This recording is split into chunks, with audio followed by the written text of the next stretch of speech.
ముఖ్యమంత్రి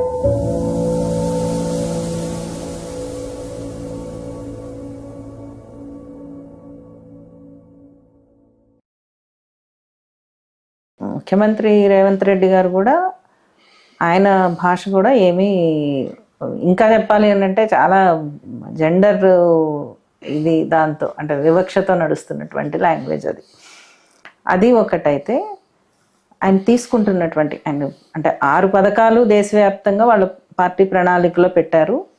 కానీ ఏడోది కూడా ఆయన ఇక్కడ చెప్పారు, ప్రజాస్వామ్య పునరుద్ధరణ. ఎందుకు అనంటే ఆ వ్యవస్థలు ధ్వంసం అవ్వటము. కానీ ఇప్పుడు వెళుతున్నటువంటి దాంట్లో ఆ సూచనలు అయితే కనిపించట్లేదు. ప్రజాస్వామ్యం అనేటటువంటి అంటే ఆ హరగోపాల్ గారి మీద కూడా మళ్ళీ ఒక నిర్బంధం లాంటి దాన్ని తీసుకొచ్చిన, అంటే తెలిసి చేశారా తెలియక చేశారా అనేది చర్చ కాదు, కానీ వ్యవస్థ అట్లా నడుస్తుంది. ఏమంటారు అంటే ఇప్పుడు లగచర్లు కావచ్చు, పెట్టుబడులు కావచ్చు, 5 అంటే ఈ తెస్తున్నటువంటి పెట్టుబడులకి వాళ్ళు ప్రకటిస్తున్నటువంటి ఉద్యోగాలకి మధ్య చాలా అంతరం అయితే ఉన్నది. అంటే ప్రకటించే పెట్టుబడులన్నీ అవి వాస్తవ రూపం ధరించవండి.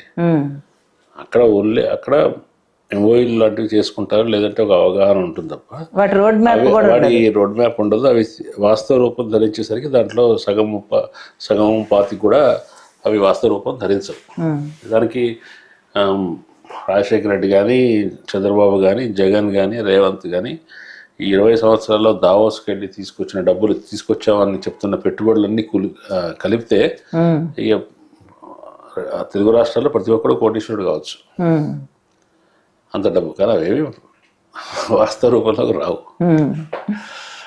కాబట్టి దాన్ని మనం కన్సిడరేషన్ అయితే అక్కడ వరల్డ్ ఎకనామిక్ ఫోరం మీటింగ్స్ జరుగుతాయి, పారిశ్రామికవేత్తలు కలుస్తారు, దేశాల వాళ్ళ దేశాధినేతలు అందరూ కూడా వాళ్ళ మార్కెట్ని అమ్ముకోవటానికో వాళ్ళకి పెట్టుబడులు తీసుకెళ్ళటానికో వస్తారు. అక్కడ ఈ గ్లోబలైజేషన్ తర్వాత వచ్చింది ఏంటంటే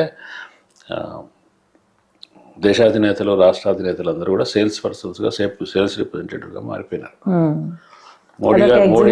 మోడీ గారి సంగతి తెలుసు కదా, ఆయన ప్రతి దేశానికి వెళ్ళి అదాని గారికి కాంట్రాక్ట్లు ఇవ్వని అడుగుతాడు. కాబట్టి వీళ్ళు కూడా అంతే, వెళ్ళి కొత్త పెట్టుబడులు వస్తే రాష్ట్రానికి చూపించచ్చు, ఇన్ని ఉద్యోగాలు వస్తాయని చెప్తారు. లేదా మా దగ్గర ఇది ఉంది, ఇక్కడ వచ్చి మీరు పెట్టుబడి పెట్టండి. మన దగ్గర ఉన్నది ఏంటి అని చెప్పాలి వాళ్ళు. మా దగ్గర భూమి ఉంది ఇస్తామని చెప్తారు, మా దగ్గర అన్ఇంటరప్టెడ్ పవర్ సప్లై ఉంది ఇస్తామంటారు. శ్రమ ఎట్లా వాళ్ళు ఏమో తయారీ పెట్టట్లేదు, వాళ్ళందరూ ఏవో పెద్ద టెక్నికల్ ప్రొడక్షను లేదా ఐటీలో పెడతారనుకోండి, వారికి ఎట్లాగో స్కిల్డ్ పీపులే కావాలి.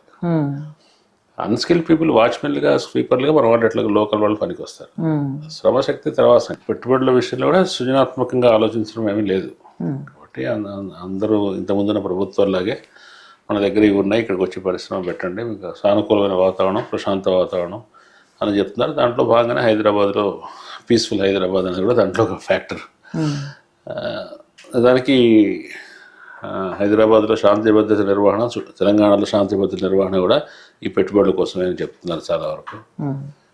అంతే తప్ప దాంట్లో కొత్తగా తెస్తున్న పరిశ్రమలు తెలంగాణను దీనికి హబ్ చేస్తాము, దీన్ని కేంద్రం చేస్తాము అనే అటువంటి ఒక ప్రత్యేకమైన విధానం కానీ దార్శనిక ముందు చూపు కానీ ఏమీ లేదు. కాబట్టి ఈ ప్రభుత్వం నుంచి రేవంత్ రెడ్డి అంటే రేవంత్ రెడ్డి నాయకత్వంలో కాంగ్రెస్ పార్టీ ప్రభుత్వం అనేది అనేక కారణాల వల్ల అధికారంలోకి వచ్చింది. ఒకటి 10 సంవత్సరాలు అయింది, బీఆర్ఎస్ మీద అసంతృప్తి ఒక తీవ్ర స్థాయికి, డిసెసివ్ స్థాయికి వచ్చింది. తర్వాత కాంగ్రెస్ కర్ణాటకలో గెలిచింది, ఒక బీజేపీ మీద ఉన్న వ్యతిరేకతని మరింత పెంచడానికి, వ్యతిరేకత ఆధారంగా ప్రజల్ని సమీకరించడానికి, సెక్యులర్ రాజకీయాలు ప్రోత్సహించడానికి వాళ్ళ ప్రయత్నం వాళ్ళు చేస్తున్నారు. దాంట్లో భాగంగా క్రియాశీలంగా ఉండటం అనేది ఒకటి. ఈ 2 కారణాల వల్ల గెలిచింది. సో దీంట్లో బీఆర్ఎస్ వీటన్నిటికీ ఈ 2 కారణాలు 2018లో కూడా ఉన్నాయి. కానీ అప్పుడు రాష్ట్ర కాంగ్రెస్లో సమర్థమైన నాయకత్వం లేకపోవటము, ఉన్నా కానీ చంద్రబాబుతో అలయన్స్ పెట్టుకోవడాన్ని తెలంగాణ ప్రజలు యాక్సెప్ట్ చేయకపోవడం కారణం వల్ల అప్పుడు వర్కౌట్ కాలేదు. ఇప్పుడు రేవంత్ రెడ్డి ప్రజలలో కేసీఆర్ మీద ఉన్న వ్యతిరేకతని తన లౌడ్గా విమర్శించడం ద్వారా ఆయన పద్ధతిలో మీరు ఇందాక అన్నారు కదా, ఎటువంటి జెండర్ సెన్సిటివ్ కానీ ఏది లేకుండా ఒక దూషణ పద్ధతిలో నిందిస్తుండటం వల్ల ప్రజల్లో అదొక రకమైన సానుకూలత ఆయనకు ఏర్పడింది. ప్రజల మనసులో ఉన్నదాన్ని ఆయన బాగా చెప్తున్నాడు. పైగా ఆయన కన్సిస్టెంట్గా ఉన్నాడు. ఈయన వైబుల్ ఆల్టర్నేటివ్ అని కాంగ్రెస్లో వైబుల్ లీడర్ అనే అభిప్రాయాన్ని ప్రజల్లో కలిగింది, నాటి వాతావరణం కలిగించింది. ఎప్పుడైతే మార్పు అవసరమని ప్రజలకు అన్వేషించారో ఆ మార్పును ఫలానా వాళ్ళ ఫేవర్లో ఆ మార్పును తీసుకురావచ్చు అని ప్రజలకు సూచన అందిందో అప్పుడు అది వాస్తవ రూపం ధరిస్తుంది. చాలా సంస్థలు గ్రూపులు కూడా పనిచేసినాయి కాబట్టి రెండు కాంగ్రెస్ పార్టీ దాన్ని మార్పును తీసుకురాగలుగుతుంది అనే నమ్మకం రావటం, మార్పును నాయకత్వం వహించగలుగుతుందనే నమ్మకం రావటం, ఉన్న ప్రభుత్వం మీద తీవ్రమైన అసంతృప్తి కలగటం, ఈ రెండింటికి ఈ మార్పును ఫెసిలిటేట్ చేయడానికి అనేక పౌర సంస్థలు అవి ఇన్వాల్వ్ కావటం, ఇవన్నీ కారణాల వల్ల రేవంత్ రెడ్డి వచ్చినారు. రేవంత్ రెడ్డి 6 హామీలు కాంగ్రెస్ పార్టీ నిర్ణయించిన హామీలు. నిజానికి అది కూడా ఏంటంటే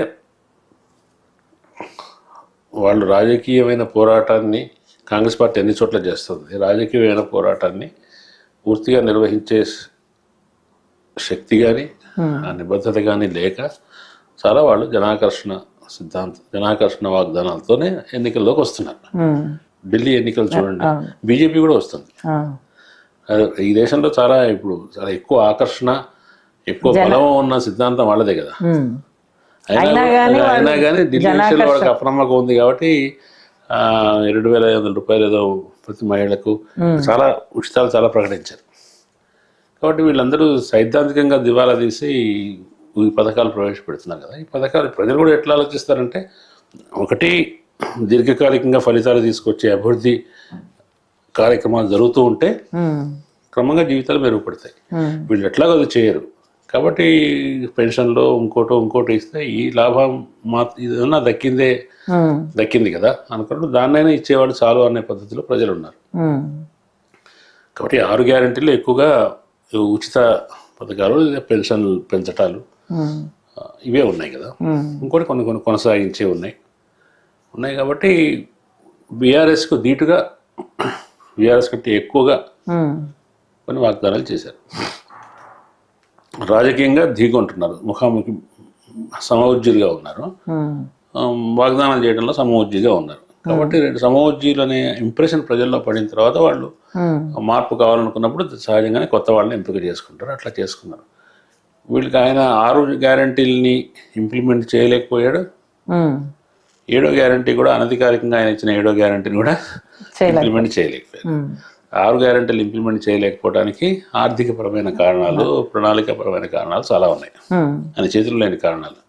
బహుశా 7వ దాన్ని కూడా చేయలేకపోవడానికి ఆయన చేతిలో లేని కారణాలు కానీ లేదా ఎట్లా.